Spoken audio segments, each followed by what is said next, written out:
Oi turma, sejam muito bem-vindos a esta videoaula com o professor Hermisson. Aqui nós começaremos a estudar a parte 1 sobre a China no cenário mundial. Estudaremos nesta aula o contexto histórico e político que caracterizam o desenvolvimento da China antes e durante a Guerra Fria. O mundo pós-Guerra Fria caracterizou-se inicialmente pela superioridade dos Estados Unidos, porém, alguns acontecimentos relevantes levaram à construção de um novo equilíbrio de poder. Um deles foi a transformação da China no maior centro de produção industrial e na segunda economia do mundo, e isso, consequentemente, levou à expansão do seu poder político nas decisões internacionais.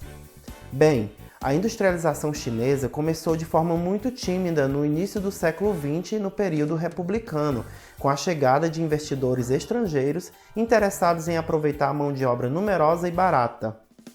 Porém, no geral, a China continuava um país camponês dominado por estrangeiros. Essa pequena industrialização foi interrompida pela invasão e ocupação japonesa na década de 30 e também pela Guerra Civil, que foi de 1927 até 1949. Foi aí, nesse contexto de guerra civil e opressão estrangeira, que surgiram ideias revolucionárias que ganharam força entre muitos intelectuais chineses. Paralelo a isso, houve a influência da Revolução Russa, que trouxe o sentimento nacionalista e de luta contra a colonização estrangeira. Isso deu origem ao Partido Comunista Chinês em 1921, que foi liderado por Mao Tse-tung. Em 1949, com a Revolução Chinesa liderada pelo Partido Comunista, foi proclamada a República Popular da China, e esse momento histórico foi um importante divisor de águas. No início do período revolucionário, a China seguiu o modelo político-econômico da antiga União Soviética.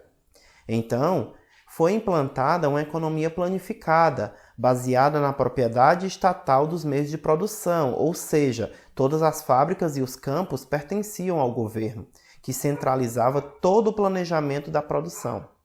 A União Soviética ajudou a China enviando muitos técnicos e assessores para acelerar o desenvolvimento da economia chinesa.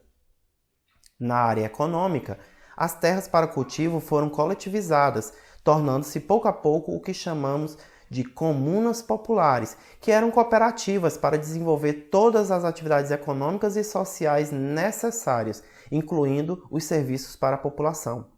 As comunas tinham que se tornar autossuficientes, desenvolvendo a necessidade agrícola, industrial e de serviço aos seus habitantes. Olha só, fica ligado, vale ressaltar que a Revolução Chinesa foi essencialmente camponesa. Para se ter uma ideia, nessa época havia no país em torno de 3,2 milhões de operários da indústria, o que equivalia a apenas 0,6% da população de cerca de 540 milhões de habitantes. E mesmo com os avanços posteriores em urbanização e industrialização, a China ainda é um país fortemente rural e agrário. Somente em 2011 a população urbana superou a rural.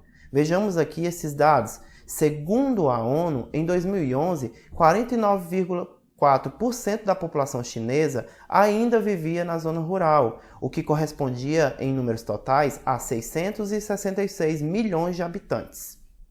Bem, galera, esta é a primeira parte da aula sobre China, pretendeu abordar os fatos históricos e políticos que caracterizaram a China antes e durante o período em que o mundo vivia a Guerra Fria. Na próxima aula, iremos continuar a entender os processos que fizeram a China surgir como potência mundial. Não se esqueça de curtir o vídeo e se inscrever no meu canal para ficar por dentro de outras aulas, tá bom? Um forte abraço, merci e à bientôt!